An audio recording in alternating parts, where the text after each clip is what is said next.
नमस्ते भैया बहनों। आज हम हिंदी में जो अपन ने वर्णमाला का जो टॉपिक पढ़ रहे थे उसमें अपना व्यंजन के बारे में अपन पढ़ते हैं। तो चलो, इसमें अपना दे रखा है व्यंजन, है ना, जिसको इंग्लिश में क्या बोलते हैं, कॉन्सोनेंट्स, है ना। तो व्यंजन किसको बोलते हैं? जो बिना स्वर की सहायता से नहीं बोले जाते, है ना, इनकी विशेषता होती है। स्वर की सहायता से बोले जाने वाले वर्ण व्यंजन कहलाते हैं। प्रत्येक व्यंजन के उच्चारण में अ स्वर मिला होता है ना।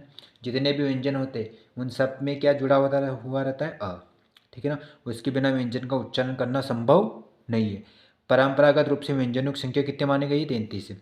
और द्विगु व्यंजन ड और ड है, जोड़ जाने पर इसकी संख्या टोटल कितने हो गए? 35। ठीक है। आगे आप व्यंजनों का वर्गीकरण, है ना। अब व्यंजनों का वर्गीकरण अपन देख लेते हैं। स्पर्श व्यंजन। स्पर्श व्यंजन जिसमें जिन व्यंजनों का उच्चारण करते समय हवा फेफड़ों से निकलते हुए मुंह के किसी स्थान विशेष, है ना। स्पर्श व्यंजन किसको बोलते हैं? जिन व्यंजनों का उच्चारण करते समय, है ना, हवा फेफड़ों से निकलते हुए मुंह के किसी स्थान विशेष जैसे कंठ, तालु, मूर्धा, दांत या होठ का स्पर्श करते हुए निकले, है ना। इन कंठ, तालु, मूर्धा, दांत, होठ इसमें से किसी से भी स्पर्श करते हुए निकले तो उच्चारण स्थान के आधार पर स्पर्श व्यंजन का के वर्ग है ना। मतलब दांत से होते हुए निकले, है ना, दांत से यदि स्पर्श करे तालु या मुर्दा तो उसके रूप में इसके अलग अलग रूप हो जाएंगे, है ना। क वर्ग। क वर्ग के जितने भी वर्ण हैं वह सब कंठस्य होते हैं, है ना। च वर्ग के जितने भी वर्ण हैं वह सब तालव्य। ट वर्ग के जितने भी वर्ण हैं वह सब मूर्धन्य। और त वर्ग के जितने भी वर्ण हैं वह सब दंत है। तथा प वर्ग के जितने भी हैं उनसे जो हवा फेफड़ों से निकलती है वो ओष्ठ यानी कि होठों से होते हुए निकलती है, होठों में स्पर्श करते हुए। स्पर्श है कि पीछे से आगे की ओर जाने का क्रम है ना। इसमें उल्टा सिस्टम है, पहले कंठ है, फिर तालव्य, फिर मूर्धन्य, फिर दंत, फिर ओष्ठ है। अर्थात कंठ से पहले, फिर ओष्ठ सबसे बाद में। पहले कंठ से हवा आएगी, फिर लास्ट में होठ से निकलेगी। ठीक है ना। आगे देखो, अब वर्ग में इसमें दे रखा है ना। वर्ग उच्चारण स्थान, है ना। वर्ग उच्चारण स्थान, अघोष अल्प प्राण, अघोष महाप्राण, सघोष अल्प प्राण, सघोष महाप्राण, सघोष अल्प प्राण और नासिक, है ना। तो इस प्रकार के इसमें दे रखे हैं, है ना। तो इसमें पहला है अपना वर्ग, है ना। तो कंठस्य में कंठ उच्चारण स्थान के आधार पे अघोष अल्प प्राण, इसमें क। अघोष महाप्राण में ख। अच्छा, अघोष अल्प प्राण यानी जिसमें बोलते समय अपने कम हवा निकलती मुंह से। और खगोश महाप्राण यानी जिसको ख ज़्यादा हवा निकल रही है। सघोष अल्प प्राण, सघोष यानी ग। सघोष महाप्राण यानी ग। सघोष अल्प प्राण नासिका यानी न। ठीक है ना, ये इनके रूप है। फिर तालव्य। तालु यानी मुंह के भीतर से ऊपरी छत का पिछला भाग, है ना। तो इसमें कंठ में देखो तो क अघोष है, ख महाप्राण है, और ये ग तो सघोष है लेकिन ये अल्प प्राण है, कम कम समय लगा। सघोष यानी महाप्राण या अधिक समय लगा। न यानी कि अल्प प्राण जिसको नाक से होती है इसकी ध्वनि निकलती है। तालव्य। तालु मुंह के भीतर से ऊपरी छत की पिछला भाग। च छ, च तो अल्प प्राण, छ महाप्राण, और ज अल्प प्राण जो कि सघोष में आता है। ज सघोष महाप्राण, सघोष अल्प नासिकीय न में आता है। ठीक है। उसी प्रकार मूर्धा यानी मुंह के भीतर की ऊपरी छत का ऊपरी छत का क्या है? अगला भाग। ट वर्ग में देखो तो ट क्या है? अघोष और अल्प प्राण है। ठ अघोष और महाप्राण है। न ड सघोष और अल्प प्राण है। ड सघोष और महाप्राण है। और न सघोष अल्प प्राण जो नाक से होती है इसकी ध्वनि निकलती है दंत से, दांत से। तो त अघोष अल्प प्राण, थ अघोष महाप्राण, द कम हवा निकली तो सघोष, ध सघोष महाप्राण, सघोष अल्प प्राण और न। ठीक है। आगे ओष्ठस्य। ओष्ठ यानी प अल्प प्राण, फ महाप्राण। अल्प प्राण अघोष होता है और जिसमें ज़्यादा हवा निकलती है वो महाप्राण होता है। ठीक है। ब अल्प प्राण, भ महाप्राण, म इसमें न यानी नाक से होती भी ध्वनि निकल रही है। नोट करके कुछ बातें दे रखी है ना, उसको अपन एक नज़र डाल लेते हैं। तो देखो, पहला बिंदु, कुछ विद्वानों ने च वर्गों को स्पर्श संघर्ष भी मानते हैं। कुछ विद्वान च वर्गों को क्या मानते हैं? स्पर्श संघर्ष भी मानते हैं।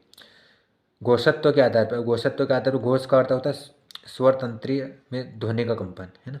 अघोष जिन ध्वनि के उच्चारण में स्वर तंत्रियों में कंपन ना हो, हर वर्ग का पहला व दूसरा व्यंजन, है ना।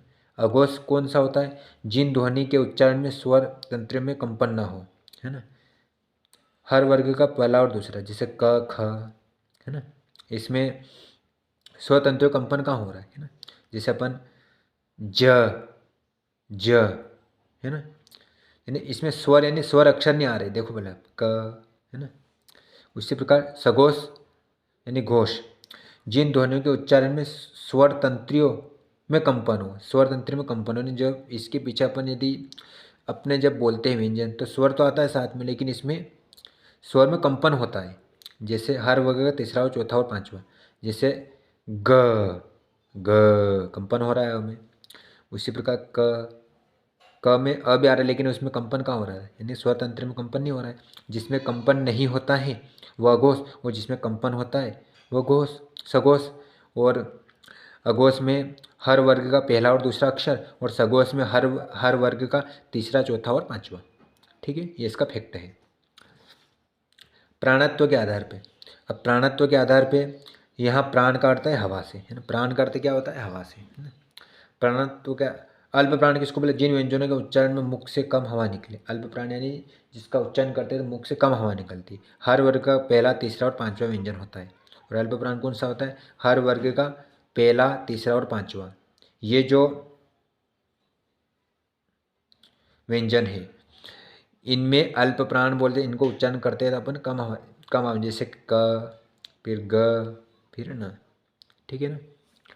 आगे देखते हैं महाप्राण। महाप्राण जिन व्यंजनों का उच्चारण मुख से अधिक हवा निकले, है ना। जिन व्यंजनों के उच्चारण में ह का यानी ह की ध्वनि विशेष रूप से सुनाई दे, वह हर वर्ग का दूसरा और चौथा व्यंजन होता है। महाप्राण में वह व्यंजन होते हैं जिसमें मुख से हवा अधिक निकले, और व्यंजनों में उच्चारण में ह जो होता है उसकी ध्वनि विशेष रूप से सुनाई दे, जैसे हर वर्ग का दूसरे से ख, छ, है ना। ह की ध्वनि सुनाई दे रही है आपको, है ना। तो हर वर्ग का दूसरा और चौथा। अंतःस्थ व्यंजन। अंतःस्थ व्यंजन किसको बोलते हैं? जिन वर्णों का उच्चारण पारंपरिक वर्णमाला के बीच अर्थात स्वरों व व्यंजनों के बीच स्थित हो। अंतःस्थ व्यंजन उसको बोलते हैं जिन वर्णों का उच्चारण करते समय पारंपरिक वर्णमाला के बीच अर्थात स्वरों व व्यंजनों के बीच स्थित हो, है ना। जिन वर्णों का उच्चारण पारंपरिक वर्णमाला के बीच अर्थात स्वर व्यंजनों के बीच स्थित, जैसे इसमें कैटेगरी दे रखी, जैसे य, तालव्य, तालु, है ना। इसका उच्चारण करते देखो य, है ना, य भी आ रहा। और जिन वर्णों का उच्चारण पारंपरिक वर्णमाला में बीच अर्थात स्वर और व्यंजन के बीच स्थित हो, है ना, दोनों हो। वर्तस्य यानी दंतमूल मसूड़ा। वर्तस्य यानी ये र ल दंतमूल मसूड़ा। व यानी दंतोष्ट ऊपर के दांत, निचला होठ। फिर अगो ये सब क्या है? सघोष और अल्प प्राण है सभी, है ना। य र ल व, है ना, यानी कम हवा निकल रही है इसमें, तो ये सघोष और अल्प प्राण है ना। अल्प प्राण यानी जिसको बोलते समय मुंह से कम हवा निकले। ठीक है ना। नोट, य व अर्धस्वर ध्वनि। अर्धस्वर किसको बोलते हैं? ध्वनि जो कभी स्वर हो कभी व्यंजन हो। अर्धस्वर ध्वनि वो होती है जो कभी स्वर कभी व्यंजन हो, जैसे य व, है ना, दोनों होती है। र, कुटिल जिसके उच्चारण में जीभ तालु से लुढ़क स्पर्श करे। लुटिल किसको? जिसका उच्चारण करते समय जीभ तालु से लुढ़क स्पर्श करे, जैसे र, है ना। तो जब अपन र बोला तो अपनी जीभ है वह तालु से लुढ़क कर स्पर्श कर रही है ना। आगे ल, पार्शिवक जिसके उच्चारण में हवा जीभ के पासों से बगल में निकल जाए। ल, देखो निकल रही है, अपन उच्चारण करते हैं तो अपने को स्पष्ट समझ में आ रहा है। ऊष्म संघर्ष, जिन व्यंजनों का उच्चारण करते समय वायु मुख से किसी स्थान विशेष पर घर्षण रगड़ खा कर निकले, उसे ऊष्मा गर्मी पैदा करे, है ना। ऊष्म संघर्ष किसको बोलते हैं? जिन व्यंजनों का उच्चारण करते समय वायु मुख के किसी स्थान विशेष पर घर्षण यानी कि रगड़ या जिसमें ऊष्मा हो, है ना, गर्मी पैदा हो निकले। जैसे इसमें वर्ग में अक्षर दे रखे श, तालव्य, है ना, इसमें उच्चारण स्थान तालु है। श मूर्धन्य मूर्धा, श वर्तस्य दंतमूल मसूड़ा उच्चारण स्थान। ह स्वर यंत्रीय स्वर कंठ के भीतर स्थित और ये सब क्या है, अगो से महाप्राण है। क्यों? क्योंकि इनका उच्चारण करते समय अधिक मुख से अधिक हवा निकल रही, इसलिए अगो से और महाप्राण है। और श, तो जब अपन इसको बोल रहे तो ये अधिक उष्मा यानी ग्रसन हो रहा है मुख के अंदर और गर्मी का महसूस हो रहा है, इसके हिसाब से ये सब क्या है, उष्म ग्रसनगी वर्ण है, वर्ग है। ठीक है, आगे उत्क्षिप्त ड और ड, ये उत्क्षिप्त है जिनके उच्चारण में जीभ पहले ऊपर उठकर मूर्धा का स्पर्श करे, है ना। जीभ पहले ऊपर उठती है, देखो ड ड, तो जीवाणु पहले ऊपर आ रही और फिर झटके के साथ नीचे आ जाए ड, है ना। जब हम अक्षर बोलते हैं तो ऑटोमेटिक आपको स्पर्श इसमें अनुभव हो रहा है। नोट, ड ड हिंदी के विकसित व्यंजन है और ये सब क्या है, हिंदी के विकसित व्यंजन, ये संस्कृत में नहीं थे और ये संस्कृत के नहीं है। ड ड मूर्धन्य सगो से अल्पप्राण, ड एक तो मूर्धन्य है और सगो से और महाप्राण है ना। ड सॉरी महाप्राण अल्प प्राण है, सॉरी मूर्धन्य है, ड सगो से और महाप्राण है। आगत ग्रहित ध्वनियाँ, आगत ग्रहित ध्वनियाँ को देख लेते कौन कौन सी। क वर्ग, इसमें स्पर्शी कंठ जिहामूल अघोष और अल्प प्राण। क ख सॉरी उष्म संघर्षीय है और कंठ से स्पर्श होते हवा, जिहामूल अघोष और महाप्राण है। ग उष्म संघर्षी कंठ जिहामूल सघोष और अल्प प्राण। फिर ज उष्म संघर्षी वर्तस्य सघोष और अल्प प्राणे। फ उष्म संघर्षी दंतोष्ट अघोष और अल्प महाप्राणे। ठीक है, नोट करके एक बात दे रखी है, उसको देख लेते अपन। देखो हिंदी में अ क ख और ग में नुक्के के प्रयोग की स्थिति अच्छी की है ना। नुक्के यानी कि इनके नीचे देखो, आप गौर करोगे तो आप पाओगे कि अ क इनके नीचे एक बिंदी टाइप बनी हुई है ना, इनको नुक्के का प्रयोग की स्थिति बोलते हैं। जबकि ज और फ में अनिवार्य है ना। यदि अ क ख ग में नुक्के का प्रयोग अनिवार्य हो जाए तो अरबी फारसी के शब्दों को संपूर्णतः उच्चरित किया जाए या बोला जा सकता है ना। मतलब जो अरबी फारसी की जो शब्द है उनमें इन नुक्के के शब्दों का उपयोग होता है, यानी इसके नीचे बिंदु होते कुल मिला के ना।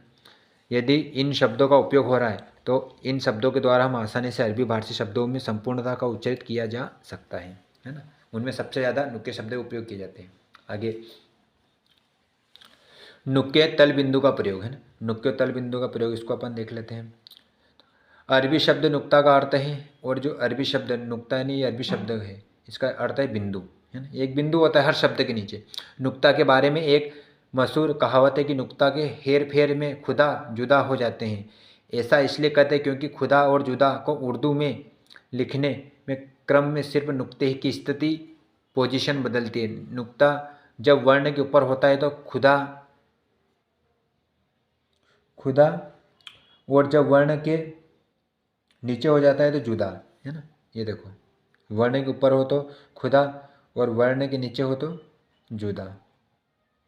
ठीक है, ये वर्ण के ऊपर है और ये वर्ण के नीचे, यानी खुदा और जुदा में सिर्फ नुक्ते की स्थिति का फर्क होता है। एक में वर्ण के सिर के ऊपर और एक में वर्ण के पैर के पास। अतएव नुक्ते के सही, चलो इसको अब आगे के पेज पे देख लेते हैं।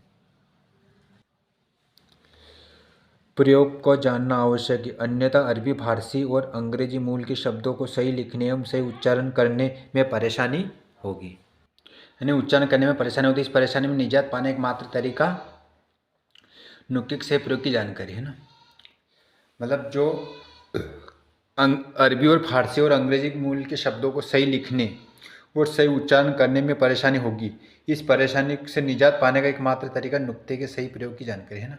जब कुछ शब्द होते हैं जो अरबी फारसी और अंग्रेजी में होते, उनमें कई समस्या आती है ना, और उनको यदि समस्या को अपना हल करना है तो उसका सबसे बेस्ट तरीका क्या है, नुक्ते की सही प्रयोग की जानकारी। ये अपने को यदि प्रयोग की जानकारी है तो अपन अरबी फारसी और अंग्रेजी के सही शब्दों का उच्चारण आसानी से कर सकते हैं, है ना। उसमें जब प्रोनाउंसिएशन बनाते तब। तो देखो नुक्ते वाले ध्वनियों के उच्चारण में वायु हवा थोड़ी सी दबकर गूंज पैदा करती हुई निकलती है। नुक्ते वाले जो ध्वनि के उच्चारण जब करते तो हवा थोड़ी सी क्या दबकर गूंज पैदा करती हुई निकलती है। निम्नलिखित स्थितियों में नुक्ते का प्रयोग होता है ना। कौन कौन सी स्थिति में नुक्तों का प्रयोग होता है, देखो अरबी फारसी के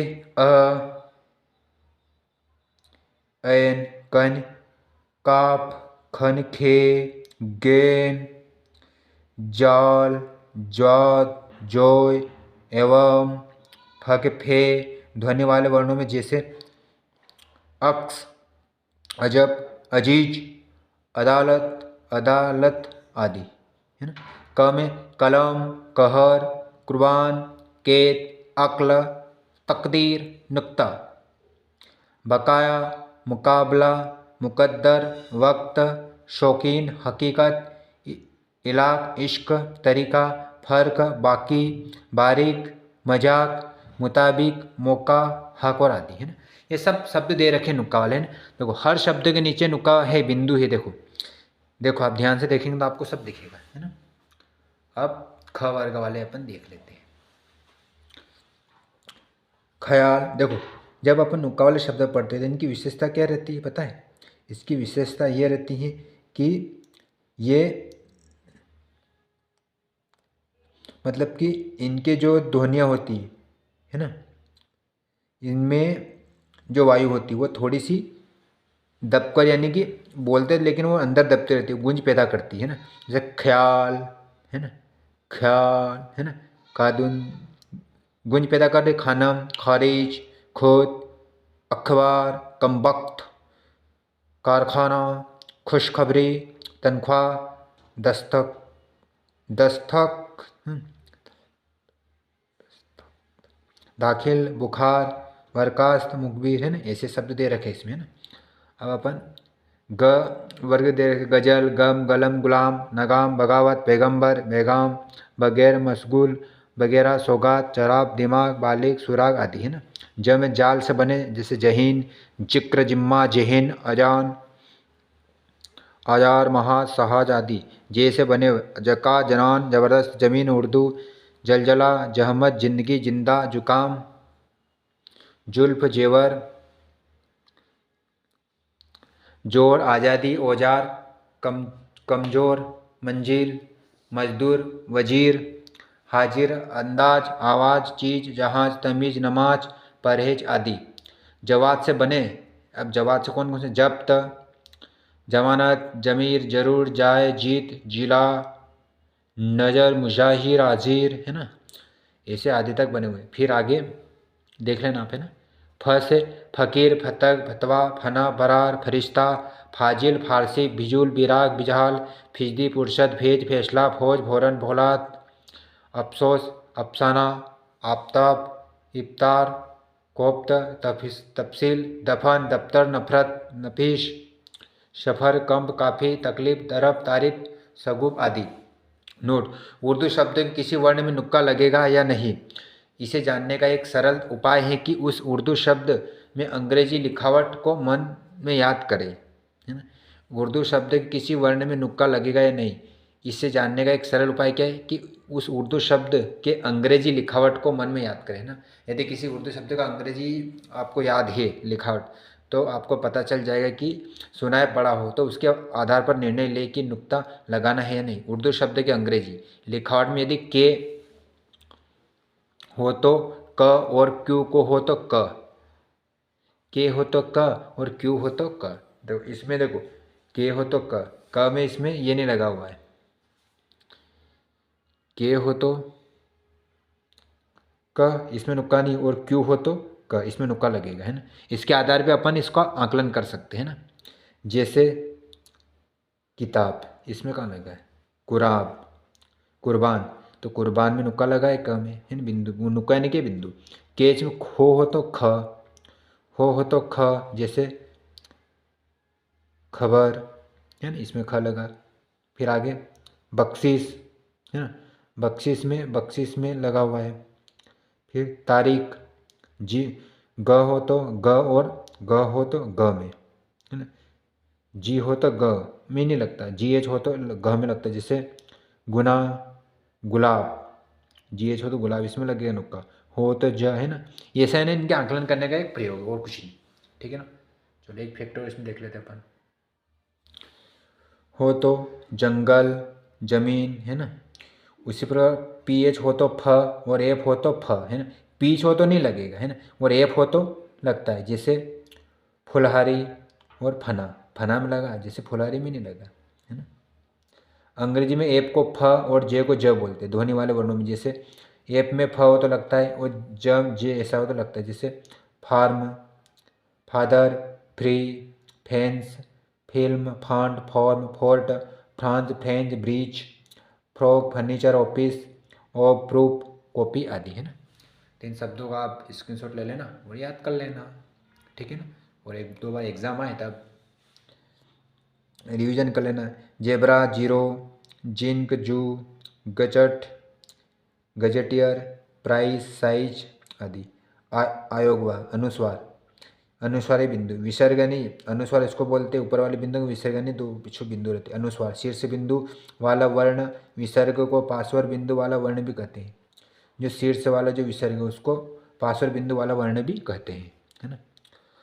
परंपरा अनुसार अनुस्वार और विसर्ग को स्वरों के साथ रखा जाता है, मतलब परंपरा अनुसार इनको स्वरों के साथ ही इनकी गिनती होती है।